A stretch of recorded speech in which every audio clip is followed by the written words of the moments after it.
Seeing your own achievements is the best experience. Today, I'm interrogating the youngest MCA, so join me.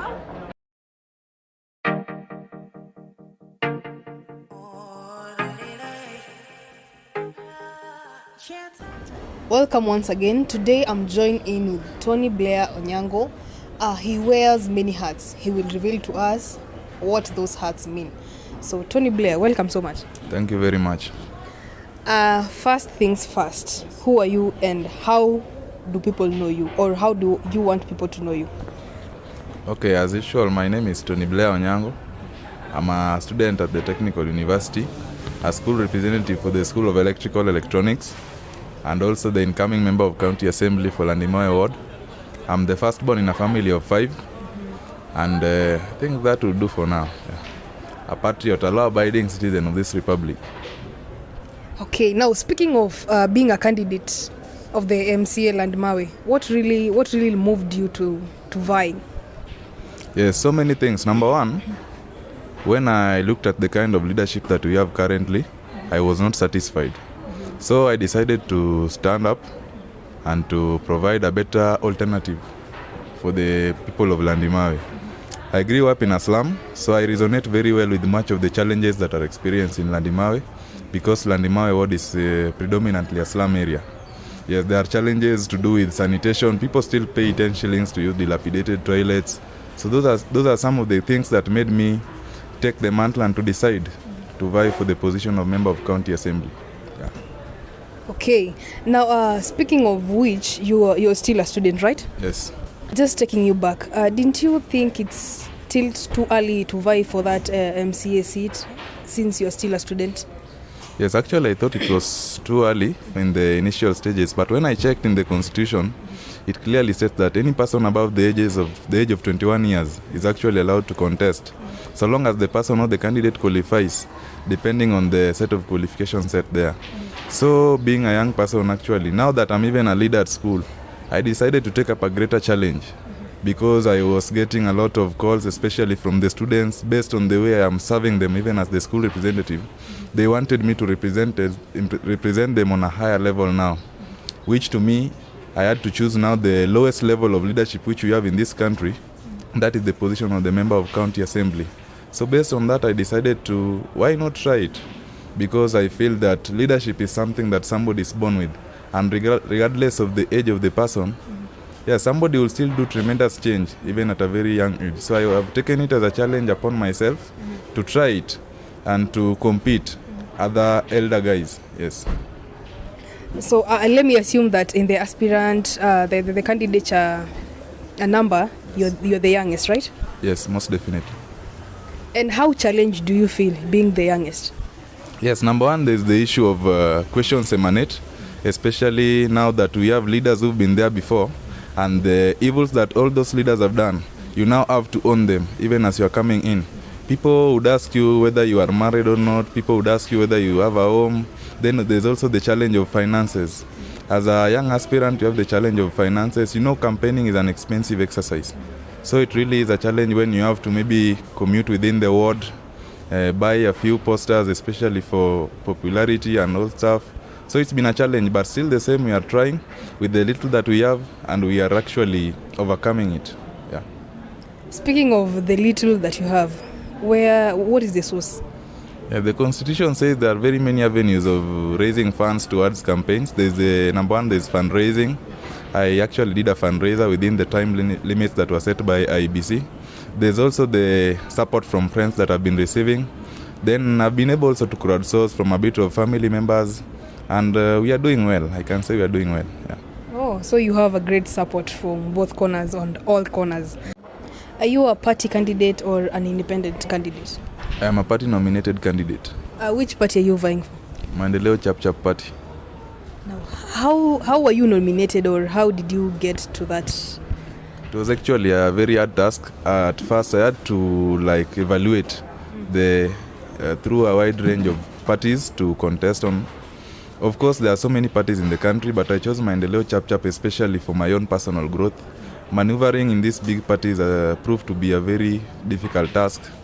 But now when I came down to the drawing board, I came to a realization that Maendeleo Chap was the best for me at this time, especially considering that they were in a coalition that I was aligned to in a particular way. So I chose Maendeleo Chap especially because of their development track record. Maendeleo Chap Party is known for development, especially from the county that it originates from, and even from the party leader, Dr. Alfred Mutua. So that is why I chose it, for its big name, and number two also for my growth as a young aspirant. Okay, so far so good. So far I can say it's so good. There are a few challenges here and there, but it's been good. Yeah.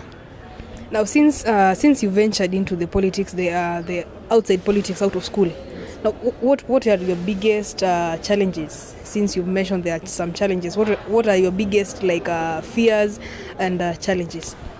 Okay, outside politics, it's a matter of life and death. It's not like in school here whereby it's a bit controlled and things are a bit orderly. In outside politics, in the external politics, there's actually the aspect of hooliganism. Here in school, it's quite limited.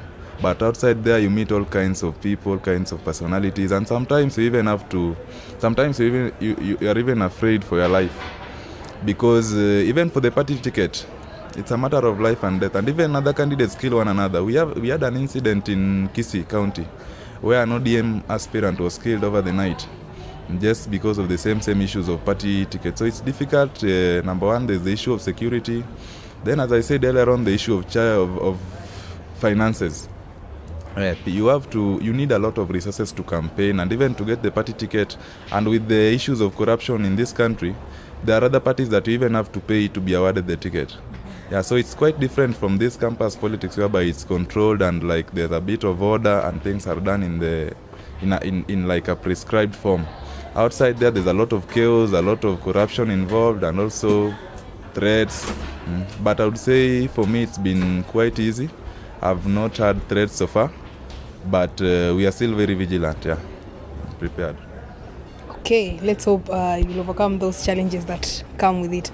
Now, how is the ground?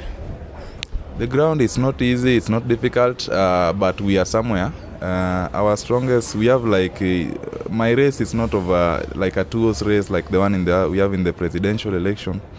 Mine is there's a fair ground, and anybody can win. Out of the 13 candidates that we are, anybody can actually win. We even have 5 independent candidates, and any one of them can win. There's nobody who is expected to be the winner at the end of the day. So it's quite open, and depending on the kind of work that somebody would put, that is what will actually determine the winner at the end of the day. So it's quite open,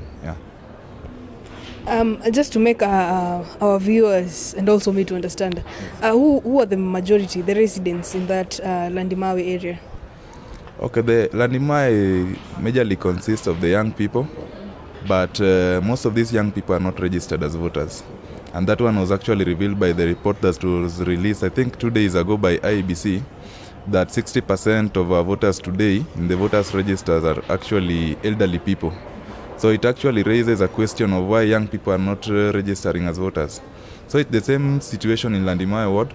The majority of people who've been registered are elderly people, but the majority of the residents are young people. Yeah. That is quite astonishing on your end, or is it okay? I think for me it's not a very good thing, because I was really banking on the support of the youth. So having them not registered as voters is actually a blow to me. But still the same will still rally those who are registered, and I believe at the end of the day, depending on the output I'll put, the input that I will put, that is what will determine whether I'm elected as the next MCA or not. Still, I call on all youths to register as voters. That is the only way they could make change in this country. Yes. Okay. Now, according to chemistry, they say if you have news, it's good you start with the bad news, so that you can say the good news that will dissolve the bad news. Now, assuming that you lose the election, what will be the take from you, and what should people really expect from you as well? Okay, coming into politics, I knew very well. Number one, in politics there are 2 things: you either win or you lose. So I'm actually prepared for both things. If I win, I will be happy, of course. But if I lose also, I will have learned something, 1 or 2. But what I want to assure the residents of Landimawe and the country at large is that I'll always accord my support wherever necessary, to ensure that even the things I wanted to do for the people of Landimawe are still done by the person who shall be elected by that time. It is not a matter of life or death, and at the end of the day, Landimawe is bigger than each one of us. So I'll still accord my support where needed. I'll ensure that through the leadership that will be put into place, all those visions will be realized. Yes. And just to put it out clear, what are your manifestos, especially the things that the residents should really expect from you after you win? Yes, number one, in Landimawe, there's the issue of sanitation. As I said earlier on, I'd really want to address it in my first 100 days. I had a plan, a blueprint of constructing like 5 public toilets that people of Landimawe will actually be accessing for free, and they will not have to pay for them. This one will do hand in hand with the Nairobi Metropolitan Services. Number 2 is the issue of unemployment. I want to use that position to mobilize as many opportunities for the young people within Landimawe. There's the county government and also the national government. I believe that if cleansing is done in the county government, a lot of opportunities can be created. And we will really want to absorb most of these young people in these slots. And for the people who are not learned, or maybe people who are semi-literate, we'll also want to support their SMEs. Through kitties such as the Uwezo Fund. I believe as an MCA will be at a vantage point to access such loans. And then there's the issue of water in Landimawe. It's still disheartening that a large percentage of residents of Landimawe cannot access clean water.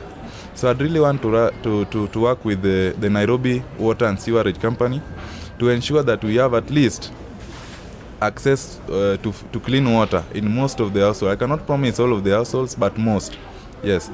Then lastly, there's the issue of health. I want to put up 2 health facilities within Landimawe so that our young families, especially our young dads and young mothers, will be able to access good health care.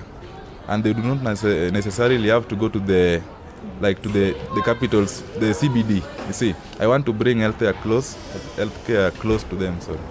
So I really have the interests of the people at heart, and there's still much more that we want to do, even with the youth. There are a lot of free spaces that are accessible online, and I want to make data accessible to these people. So we want to establish these internet centers within Landimawe ward, and so many other things that I want to do that I cannot say here. Yes. Okay, now since it has remained very few days to election, are you still in session at school? And how are you carrying on with the campaigns? Have you deferred, or how are you carrying on? Okay, I have not deferred, but actually I completed my exams last week on Friday, and therefore as at now I'm free because the next session is IBL, whereby we have a lot of free time. Initially I used to campaign on the weekends, but now that we are on IBL, I think I'm going to have a lot of free time to now get into the ground full swing and to rally many voters to support me. So it's been a challenge in the initial stages, but I did not want to defer because number one, my primary objective has always been to get education. But going forward, I know that I'm having a lot of free time now that we are on IBL, so it's not a challenge, and I don't think I'm deferring anytime soon. If you win, will you still be in session in school? Yes, I still will be in session.